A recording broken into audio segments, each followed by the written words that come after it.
जी sir.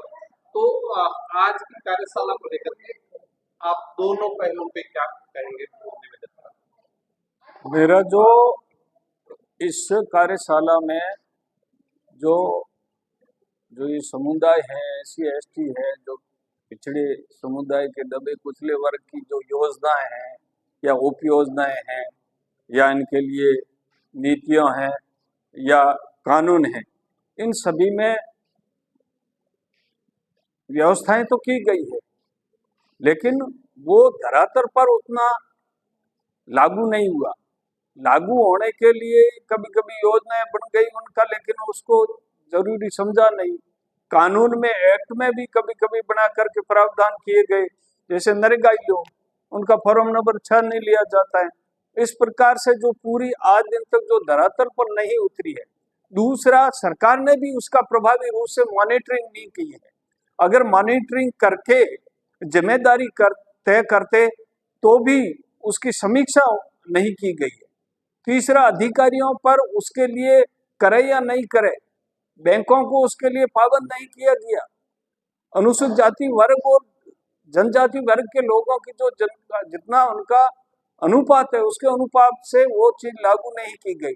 तो इस पर स्पेशल मॉनिटरिंग होनी चाहिए, जिम्मेदारी तय की जानी चाहिए, और जो इस वर्ग से ही नहीं, जो तमाम जो जनप्रतिनिधि हैं उनको भी इसको विधानसभा से लेकर के जिस तरीके से मजबूत कानून बनाना चाहिए, उसके लिए मॉनिटरिंग करनी चाहिए, ये बात होनी चाहिए। और उसको जनता में भी इस बात का बिल्कुल कार्यशालाओं के माध्यम से सरकार जो जैसे कभी कभी अभियान चला करके करती है, तो उन लोगों को भी जागरूक करना चाहिए। और जनता का नहीं होने पर उनकी शिकायतें हैं, उनको उच्च लेवल पर उसकी समीक्षा होनी चाहिए, जिम्मेदारी तय की जानी चाहिए, और इन वर्गों को उसके अनुरूप में उनको ऊपर उठाने के लिए जो योजनाएं उनके अच्छी बननी चाहिए और बनी है, उसको धरातल पर लागू किया जाना चाहिए। यही हमारा मुख्य रूप से है। आगे आप क्या सोचते हैं कि हम कैसे आम आदमी तक पहुंच सकते हैं, हमारा क्या प्रयास हो सकता है। हमारे जो सामाजिक संगठन है, संस्था है, ये अपने स्तर पर जो प्रयास कर रही है, जो सुझाव दे रही है सरकार को, उस संस्था और के जो NGOs है, जो सामाजिक कार्यकर्ता है, उनके जो सुझाव है उनको बिल्कुल वरीयता दी जानी चाहिए, महत्व दिया जाना चाहिए, और उन चीजों को लागू किया जाना चाहिए। सरकार के कुछ नुमाइंदे या सरकारी अधिकारी वो अपने ऐसी के रूम में बैठ करके बनाते हैं, उसकी बजाय जो संगठन जो गांव में जो काम कर रहे हैं, जो उन्होंने भोगा है, जो सामाजिक कार्यकर्ता आए हैं, उन चीजों को बिल्कुल लागू किया जाना चाहिए और इस वर्गों को बिल्कुल महत्व देना चाहिए।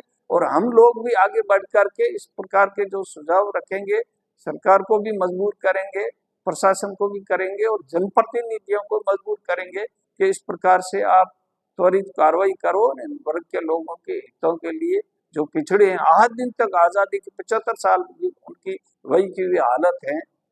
कोई भी क्षेत्र हो, चाहे एट्रोसिटी हो, चाहे दूसरी हो, चाहे योजनाओं को मुद्दा हो, उन लोगों को बिल्कुल इसका लाभ दिलाने का वक्त है, और अभी नहीं हुआ तो कभी नहीं होगा। आप क्या मानते हैं कि एक तो हमने पहले प्रयास किया कि सामाजिक जो उत्पीड़न है और जो लोग, वो एक पक्ष था जिस पे काम किया, लेकिन आर्थिक जो उत्थान है वो एक दूसरा महत्वपूर्ण पहलू, उस पे भी बहुत गंभीरता से काम होना चाहिए। उत्पीड़न के संबंध में जिस प्रकार से एट्रोसिटी एक्ट आया, और एक्ट के बारे में लोगों को काफी अच्छी समझ पैदा हो गई, जब उस एक्ट पे थोड़ी सी आंच आने लगी, माननीय सुप्रीम कोर्ट ने जो निर्णय दिया, तो देश पूरा एकदम उद्वेलित हो गया।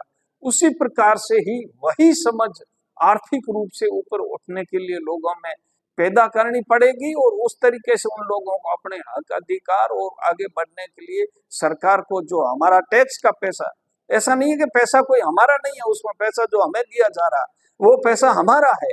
मैं तो कहता हूं कि चाहे कोई भी कितना भी गरीब है, चाहे बीमार है, चाहे बेड भी पड़ा, वो भी व्यक्ति टैक्स पे कर रहा है दवाई के ऊपर।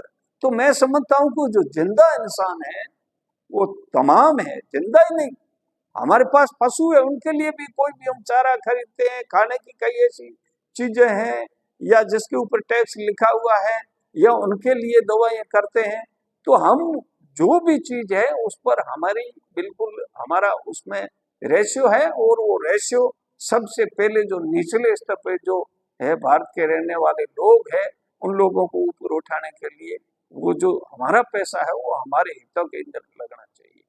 Thank you sir, thank you.